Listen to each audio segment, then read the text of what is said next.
Hello, and welcome to the Ocean Impact Podcast Pitchfest 2020 series. I'm Nick Chiarelli. Thanks for joining me. Late last year, OIO ran the Ocean Impact Pitchfest 2020. We were inundated with almost 200 applications from 38 countries and were blown away by the incredible breadth and quality of ideas and ventures that applied, all trying to make a positive impact on planet Ocean. Over the course of this Pitchfest 2020 series, we'll dive into the challenge and opportunity areas that each of the finalists are working on, find out about their unique solution, and discuss the key challenges and learnings they've encountered on their journey so far. We'll also discuss their why, their motivation for working towards a healthy ocean, what the road ahead looks like for them, and how you, the listener, might be able to support their journey. This week, I'm talking to Mark Runnals, who's the co-founder and director of Sydney-based startup PumpFree Energy. PumpFree Energy is a clean tech company that cleans oil from water and turns waste from commercial kitchens into renewable sources of energy. Through world-first innovative technology, PumpFree reduces the amounts of fat, oil and grease, otherwise known as fog, going into our sewers from commercial kitchens in restaurants, pubs, hotels and shopping centres. The fog collected is then sold and processed into biofuels. PumpFree is creating a circular economy by producing a resource out of a waste that would otherwise damage our ocean and reducing pollution and mitigating CO2 emissions along the way. Did you know that on average each person produces 8 kilos of grease per year, and that 1 litre of oil can contaminate up to 1 million litres of ocean water? Did you also know that Sydney still has waste treatment plants that discharge several thousand tonnes of fog and suspended solids into the ocean? Well, the PumpFree Energy technology has been independently measured to reduce suspended solids by up to 65% and reduce the amounts of fog going to sewer by up to 75%. Mark and I have a great chat in this episode about fogs, fatbergs, fast food, waste as a resource, leaving the planet in better shape for our kids, the power of purpose to reach human potential, and the simple high-performance ethos of arguably the greatest team in world sport, the New Zealand All Blacks. I hope you enjoy this discussion with Mark Runnals on the Ocean Impact Podcast Pitchfest 2020 series.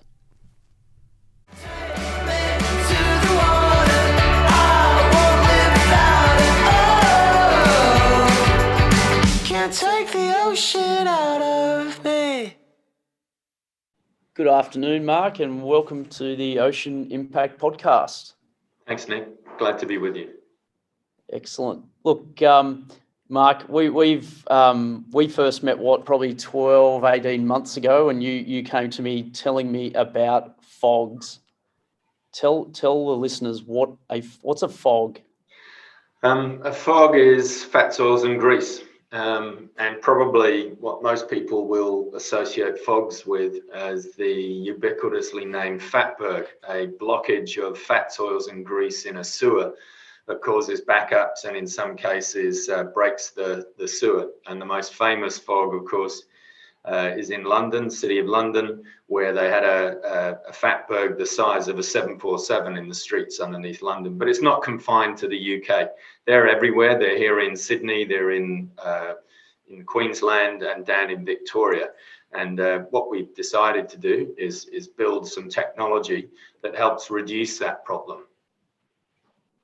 And so what are we talking about here? We're talking about restaurants, fast food chains, anywhere that uses oils to deep fry food. So everybody loves food, right? And everybody loves fast food.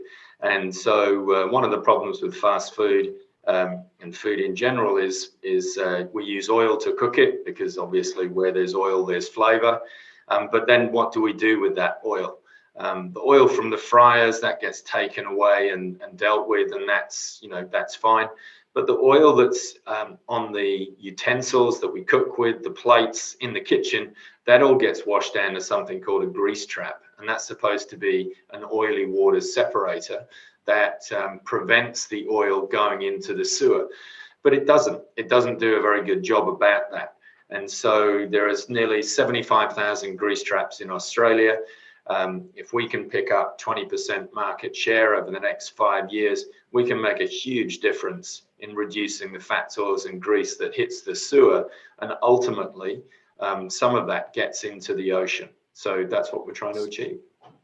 Talk us through, we'll come back to market share and that sort of side of the discussion in a moment, Mark, but just talk us through, so oil chips are getting cooked in a fast food outlet. Talk us through exactly how that makes its way to the ocean without your technology. So the oil gets washed into the grease trap at the end of the shift, either via the washing machine, the dishwashers, as a kitchen gets scrubbed down at the end of a shift. It all goes either down via the sinks or the floor drains into the grease trap. The idea behind a grease trap, it's a patented technology, first patent granted in about 1860 in the United States. It's basically a settling pond. The water from the kitchen comes in, the food particles separate out and float to the bottom. Then the oil releases from the food particles and from the grease, and it floats to the top of the grease trap. Over a period of time, it starts to solidify. And the idea would be when it gets to a certain size, along comes a grease trap truck and sucks up everything and takes it away. In between the hard grease layer on the top and the food particle layer is a layer of so-called clean water. That's where the outlet to the sewer goes. But as I mentioned, they don't work particularly well, and there's a couple of reasons for that. One is if they're not serviced properly, if the sides aren't scraped down, if all the contents aren't taken away, that's one problem.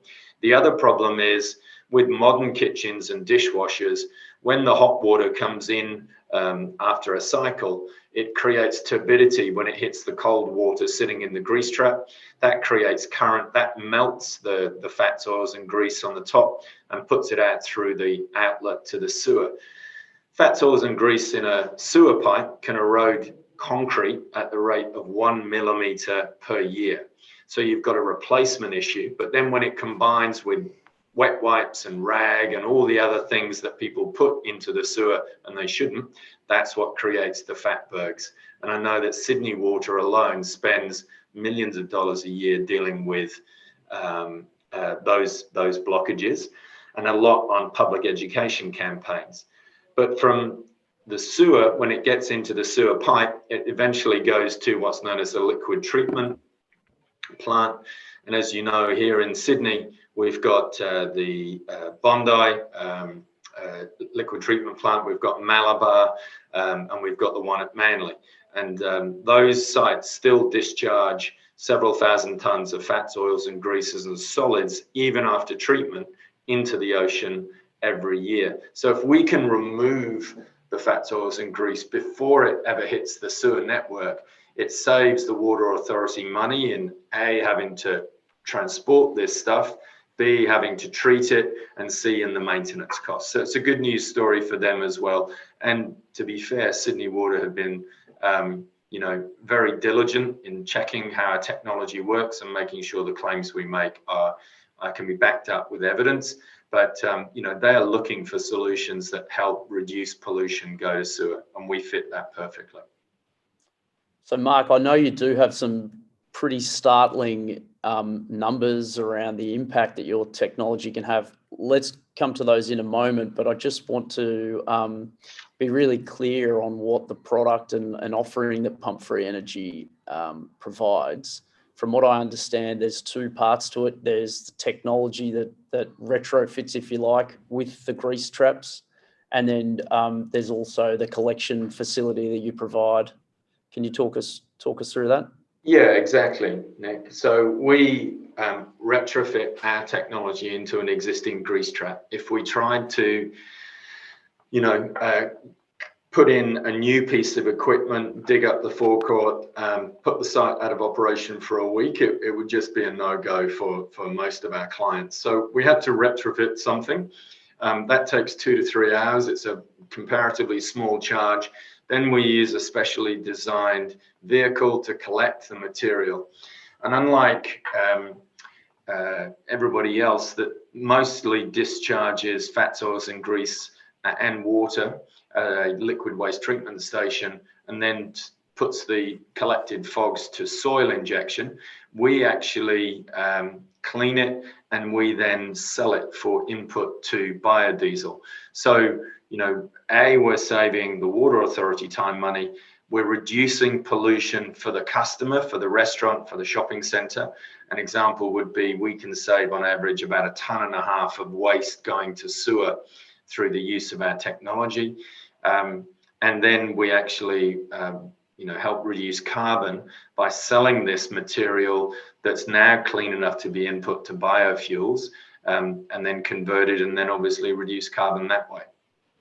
That's awesome. A concept that we talk about a lot is challenge/opportunity. And this is a great example, right? Because you're targeting a specific problem by reducing the fogs, but you're also coming up with a resource in the process. So, you might think of, typically, I think a company like yours would have fallen under the banner of waste disposal. But I'd suggest that you probably think of yourself as waste resource.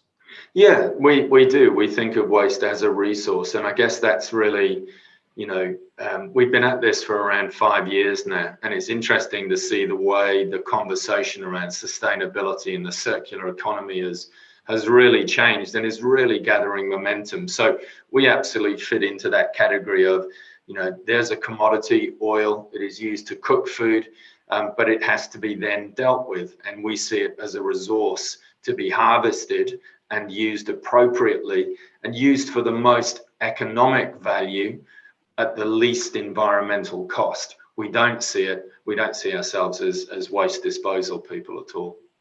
That's excellent. I love that. I love that way of thinking. So, I mean, how big is obviously fast food's huge, right? It's is that your target market? Fast food, clubs, restaurants. What else are we? Yeah, basically any site in Australia that has a grease trap, and they produce two forms of oil. One would be the used cooking oil, because we collect that as well, and the other would be the grease trap service. So to give you an example, Sydney Water has, I think, about 20,000 grease trap customers.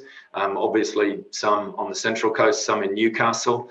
Similar numbers in Victoria, similar numbers in Melbourne, similar numbers in the Brisbane Gold Coast area.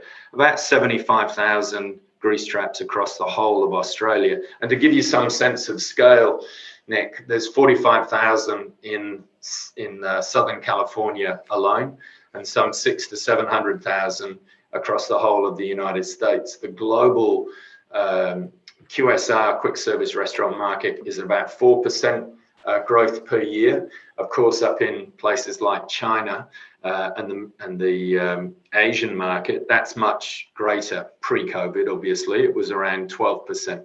But the interesting thing about COVID is that fast food seems to be relatively immune. Those big international brands switched quickly from dining in to takeaway and drive through, and now they're operating at revenue levels and numbers of meals served higher than actually pre-COVID. I saw a stat the other day. I think between the two largest QSR brands in Australia, they serve 16 million meals a week. Extraordinary, isn't it? Yeah, it's interesting to wonder where we're going to land on the other side of COVID, because you'd think that quite simply people have just moved from dining in to eating out. It looks like we're stuck at home for weeks on end in some instances in lockdowns, and I think if people thought that people were going to cook more at home, they were found to be quite wrong about that. I suppose if you've been stuck there with the kids all day, maybe you want to give yourself a bit of a rest when it comes to dinner time. Exactly. So it's something that's convenient, it's handy. Of course, the rise of the delivery services has helped. So look, I think there are many reasons why people do it.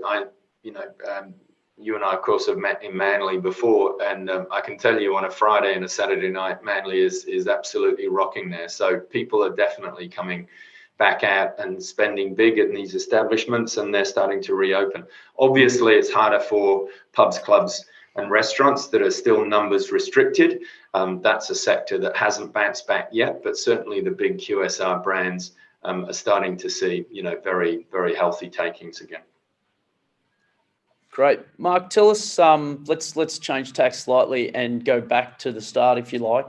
I want to hear about, and the listeners are always interested in this, we want to know why. What's the why? Why is Mark Runnals in this venture? How did the idea come around?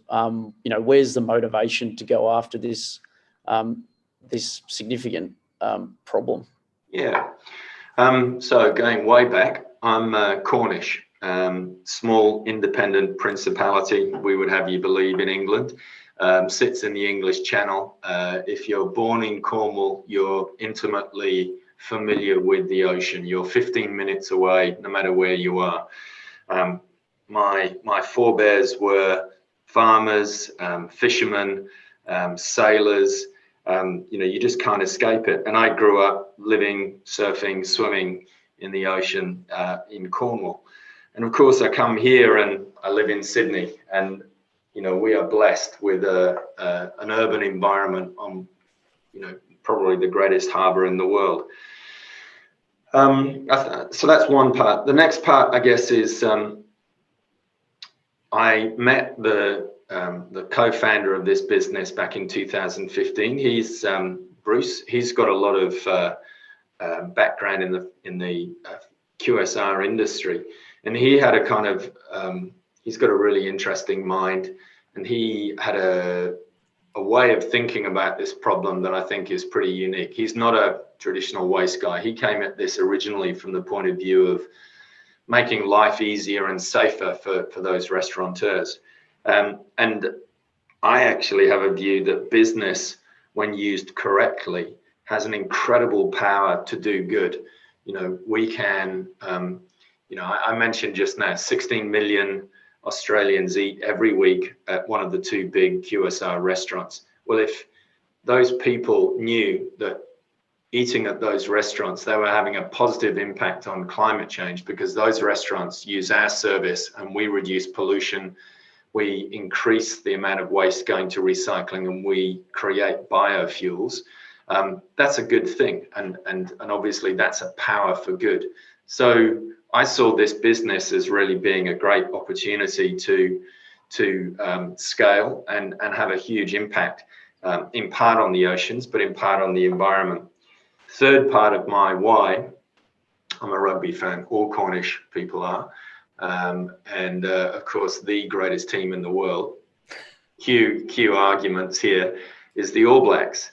And my good friend Margot introduced me to the philosophy of the All Blacks a while ago, and that is, her father was an All Black, her uncle was an All Black, and she told me that when you get sort of drafted, inducted, your sole task is to leave the jersey in a better state when you finish your career than it was when you started.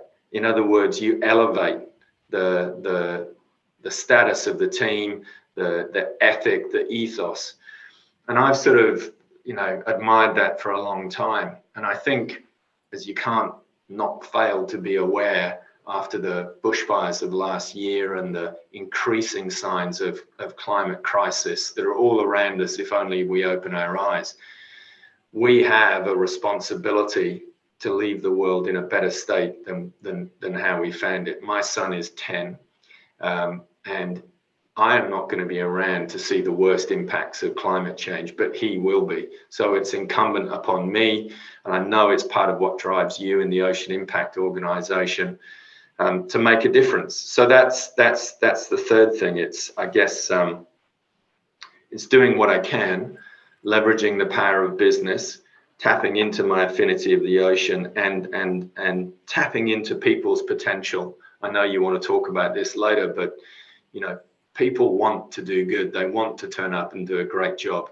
And you can't build great companies without tapping into people's latent potential. So it's combining those four things, Nick. I love it. I love that All Blacks insight. I didn't actually know that, but look, there's absolutely no argument from me as to the All Blacks being the best rugby team in the world. I think they've shown that over an extended period and at multiple points over the last 30 years when certain players were about to retire. I think everyone thought that the world would cave in on them, and they just keep stepping up and up and up. And it's a really simple mindset thing, isn't it, really? It's like saying, hey, don't come along and, this isn't the standards you need to hit. You need to do more than that standard. I mean, it's a really subtle shift in your mindset to, to go about your business. And I think that's really powerful. I'm going to take something out of that. We need to do more. We're long past the point of doing the norm or the average or what's expected. Everyone needs to have a look around and ask what I can do. And I think, saying it's not up to me, I can't make a difference. If you eat at a restaurant that's being serviced by us, you're making a difference because that restaurant has made a decision to go with a technology that doesn't cost them any more, but it actually has an impact. I'll give you an example. You and I live just around the corner from the Balgala RSL, and we just signed them up as a customer. And it was the easiest sale I've ever done. And I always am curious. So I said to Henrik, the CEO, you got to tell me, what was it that we said that made you say yes? And he said, well, Mark, when your guy contacted me, I didn't know who you were. I've never heard of you before. But he showed me the video that you guys put together for the Ocean Impact Pitchfest competition. And it really highlighted for us something that we could do that was so simple, so powerful. Our members all live and work and play in and around the northern beaches. We have to be custodians of this environment. Otherwise, we're going to ruin it. And then we've got to sort of look at our children and say, no, we didn't take care of it.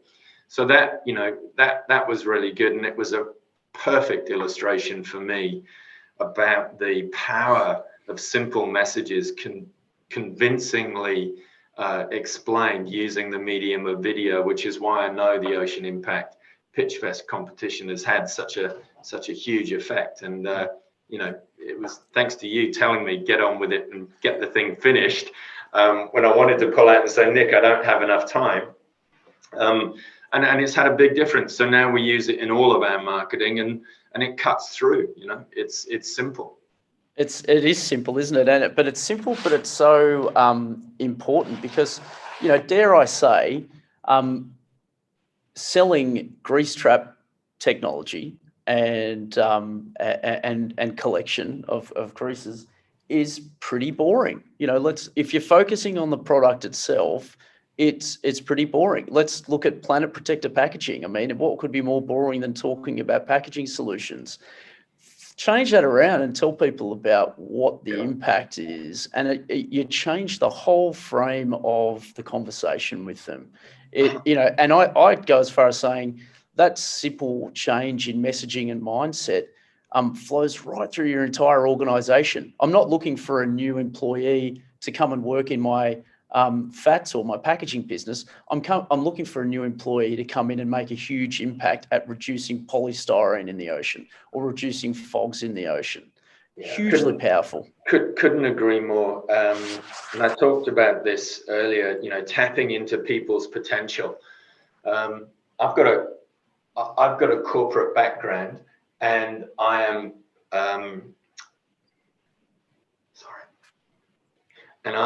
sorry, I was just getting shushed out of the room, but I booked it until afterwards, so it's all good.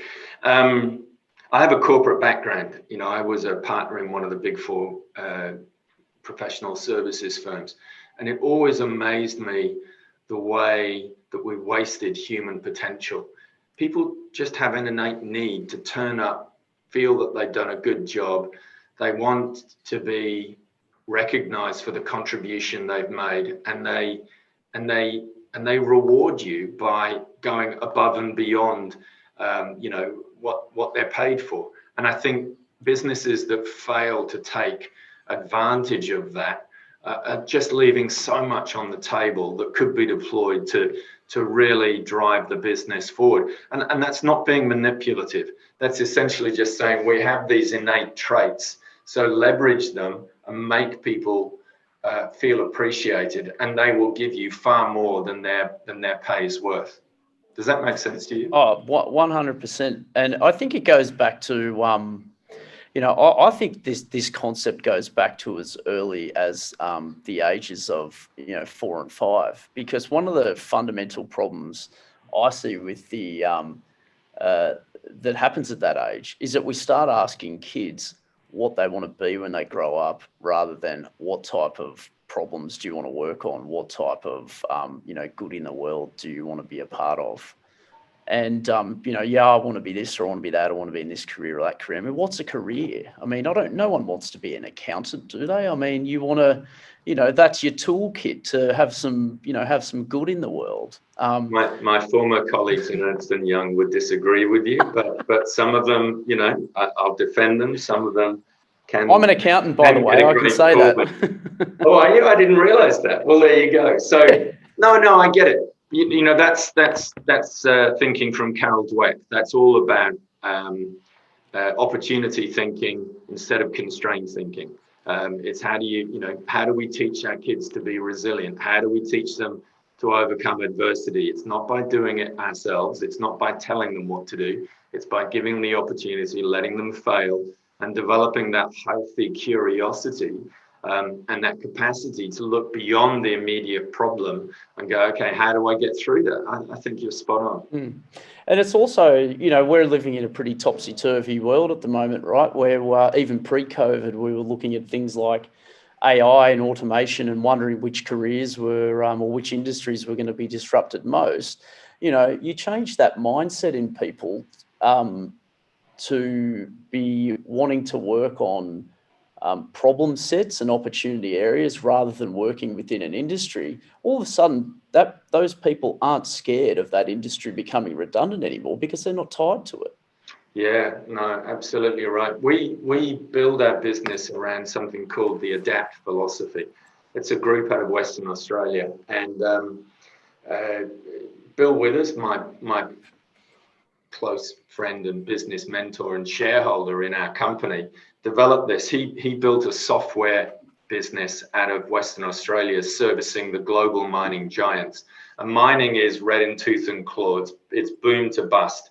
And in order for Bill to build a company that survived in that metric in that industry across 30 years, he had to tap into people's latent abilities, and he had to build a habitat within which people could innovate quickly. And the only thing you can teach people that is translatable, it's not specific skills, it's not SQL programming, it's not international accounting standards, it's capability to work your way through a problem and come up with an innovative solution. And our job as leaders of a business, managers, directors, is to create the architecture within which those people can actually thrive.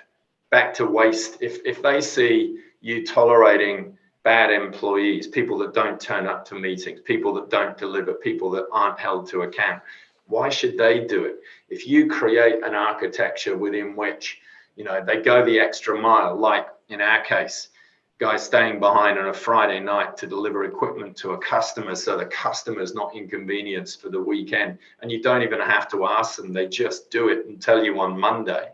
Isn't that a great example of self-directed organizations, of people that are competent? So I think that for me is the goal. Try to build a business that's self-directed. You're not telling people what to do. They're learning all the time, and they don't feel as though they're tied to a role.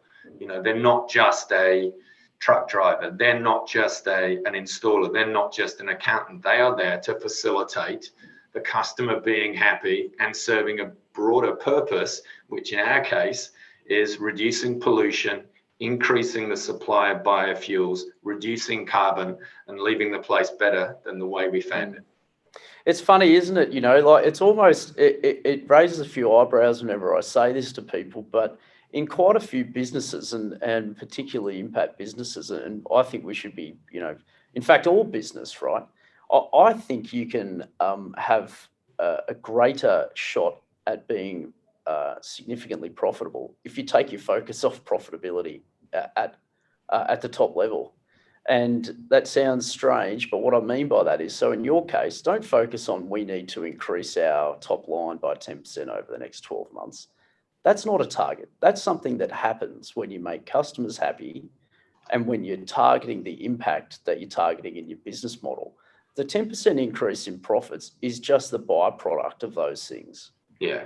No, and this is the function of, I'm going to malign your old profession, this is a function of the accounting profession and the pervasiveness with which it's penetrated business. Accounting metrics are lag indicators of doing everything you just described, getting the right customer with the right product at the right time, at the right price, delivered in the way they want it, serviced by the right people. Then all of the accounting metrics happen. And if you don't get it right and you're measuring your business on accounting metrics, you've got a 3 to 4 month delay before the impact of your decision back then actually starts to show up in the financials. So 100%. And in fact, there is research out there, and I've been involved in looking at this in the past. For my sins, I'm still trying to complete a PhD about why accounting gets in the way of innovation. And we looked at this topic. The most profitable organizations are ones that prioritize a broad range of metrics, not just financial ones. Absolutely. Talking about metrics, one that we discussed before we hit record is your growth, your customer acquisition growth over the last 12 months. Yeah, talk us through that. Yeah, look, we are fortunate in that the sector we're most exposed to, the what I call the quick service restaurant industry, has been incredibly resilient during COVID. And so, we originally, about a year ago, just before Christmas, had about 45 customers.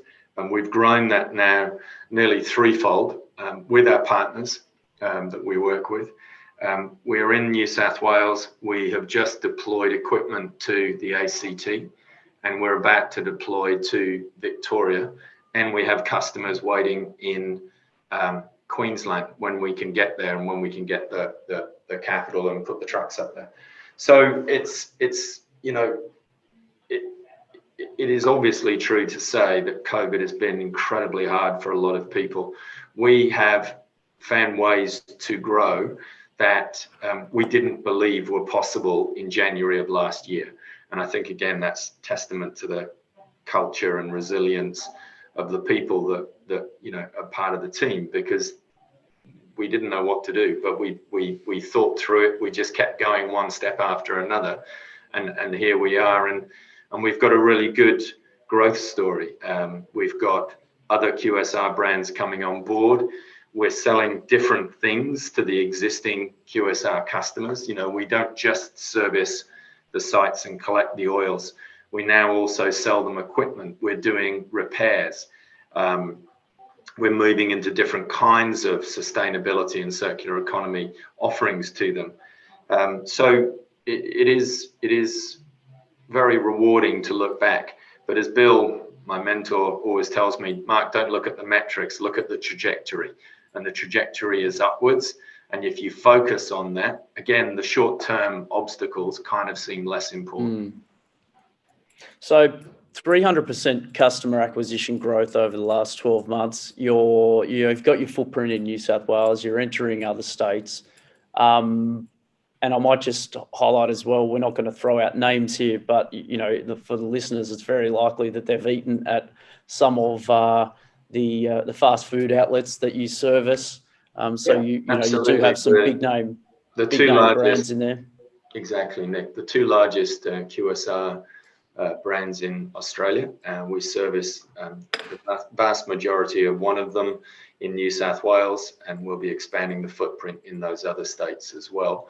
And we're targeting others, and not just the QSR restaurants, fine dining groups as well, pubs and club chains. One of our shareholders, and in fact our first commercial customer is the chair-elect of one of the larger pub and club chains, and he's introduced us to his people with a view to us commencing servicing their shopping centres. So, the beauty of grease traps is a grease trap is a grease trap. And so now we've established ourselves and we're viewed as credible, and we're getting a great reputation in the market for service, and we're able to expand into other customer groups. So I was going to ask you that next. That's a really good segue. So you've obviously, it sounds like your focus is Australia, and that's going well. I assume you've got your eyes on global, international market entry. Yeah, absolutely. We know that this is a global problem. We've done market research in 4 markets: US, UK, the Netherlands, and here in Australia. And that highlighted that, firstly, our technology is unique. There's nothing like it. It's patent protected. Secondly, that there's an opportunity. We aren't waste removers. We're waste harvesting recyclers. And our business model is better than the industry standard, which is you pay to have the waste taken away, and then the grease trap company pays to have it discharged. We get paid to actually turn that resource into a feedstock for input into another purpose. We think when we expand internationally, and we've met the global procurement and sustainability people for the 2 chains that I'm alluding to, and they've said, look, prove the model scales in Australia, then come back to us with a discussion around how you want to roll this out. Because obviously the QSRs are homogenous in that they operate the same way, largely the same menu. So if you're part of the standard operating procedure of one restaurant in George Street, Sydney, you can be the same in a restaurant in Chicago or in London or in Rotterdam. And that's where we want to get to. And that's when, interestingly enough, and from an investment point of view, I think that's when our business opportunity changes. We move from being an operator of trucks and the provider of services to being a licensor of technology and a harvester of data. So let me give you an example about data. We can tell a brand when their, for example, product is being overcooked in a store in Western Sydney.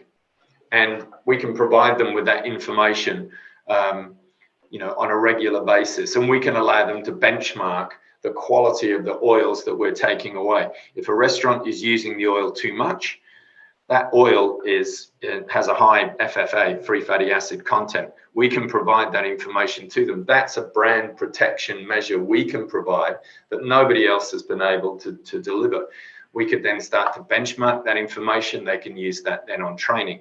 So that's an example of where we can become a licensing and data-driven company that actually is global. And obviously, you've got far more growth potential then. But we've got to walk before we run. So that's first we've got to spread.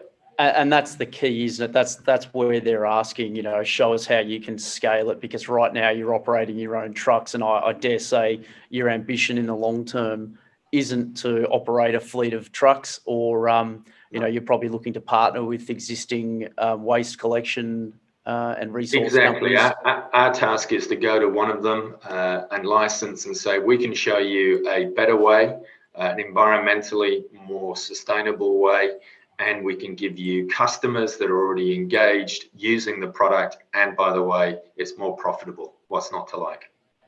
What's not to like? I love it. Actually, a good friend of mine, talking about fast food, she loves saying that, what's not to like, because every time we drive somewhere, she'd pick up a hash brown from one of these establishments, and I'd look at her and say, you're not going to eat that, are you? And she'd say, it's potato, it's deep fried. What's not to like? Exactly, what's not to like. Look, we're coming to the end of our discussion, Mark, but there are a couple of things I want to tease out before we do wrap up. What are some of the immediate things in front of PumpFree Energy? What are you doing in the next 12 to 24 months? Are you? I know you've got growth plans. Are you looking for capital to match that? Yeah, that's right, Nick. Talk us through that.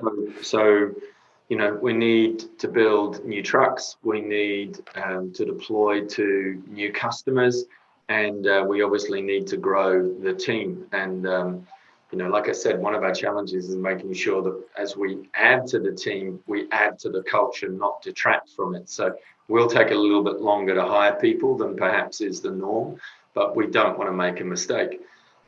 So customers, trucks, and team, and obviously to do that we need cash. And you're right, we're looking for more capital, and we're looking for people that want to help us on the journey.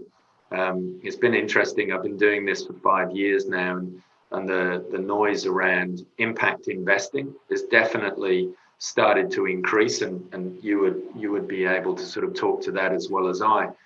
So we're trying to tap into that at the moment, and if anybody is interested, please just look at the website, and my contact details are there, and be happy to talk. Yeah, it's definitely an emerging area, isn't it? But it also means that right now, we are on the cusp of a movement, really. And I'd imagine that what it means, well, I don't imagine, I know it means that when you're vetting investors, it's a much longer process, right? You need the right type of investors invested in the mission and not just on the bottom line. Yeah, I mean, for us, the last 3 years has been a story about alignment, and if you don't get alignment right going in, it's expensive and painful to unwind on the back end. So you're right, you need to be very careful, as careful about your investors as you do about the leadership team and the people you hire, because if you're not aligned, if you're not going in the same direction, and open to challenge and open to being forced to pivot, then you're not focusing on what you should be focusing on, which is serving the customers, doing a great job, and growing the business. Yeah, it's funny. Quite often you see a founder come across a problem that looks really interesting, and they start to tackle it. And then they go after they think the first two things they need to do is quickly find a co-founder to just do the things that they can't do. Classic case is someone looking for that technical co-founder, or the technical co-founder looking for someone with the business or sales smarts. And they make that decision in a hurry. That's error number one. And then error number two is, well, we need some money. We'll take a check from anywhere. And like you say, I mean, those decisions at the outset can, they can be critical, if not really time-consuming to unwind. Absolutely, and so that's why we love the adapt philosophy. And one of the first thing that you have to do as you embark on that program is actually build your values and your mission. And then you basically use it to vet anybody coming into the business, including customers. In the case of employees, we've just changed this. We actually ask them to sign up to the values. Now they're not set in stone. We know that these things can change over time, but just having written them down and having a piece of paper that someone says, yeah, you know what, I have a value around I gas. We're not being rude. I give a shit. I will do what it takes to get things done. That sets the standard, and then we can all hold each other accountable to it. Doing that with investors is just as important as doing it is with co-founders, and obviously with people you bring into your team. Absolutely. Well, Mark, we're going to wrap up, but just one final moment for you. How can people get in touch with you, investors, customers, people interested in supporting your journey? Thanks, Nick. So the website is www.pumpfree.com.au, and we are always open for interesting conversations. You'll also find a video on that, which is a small edited version of the Ocean Impact video, which is obviously how we first met you, Nick. And that's the best thing. The other thing to look out for is, and I forgot to mention this earlier, but I'll take the liberty to do it. We've just been told that we are the finalists in the Banksia Environmental Awards, to be announced in March. You gave us a flavour for the award process, Nick, an appetite for it. So we're hopeful about what's happening there. So you can read about us at the Banksias, you can read about us on the Ocean Impact site, and obviously on our website. And happy to talk. And Nick, can I just say thank you for all the opportunities you provided us with since you dragged me kicking and screaming to take part in the competition. Mate, I think that I should be thanking you. I mean, we're here to tell the stories of people like you, so we're going to continue doing that while you guys keep doing the good work. Thanks very much, Nick. Thanks a lot, Mark. Have a great day. Cheers. Take care. Bye.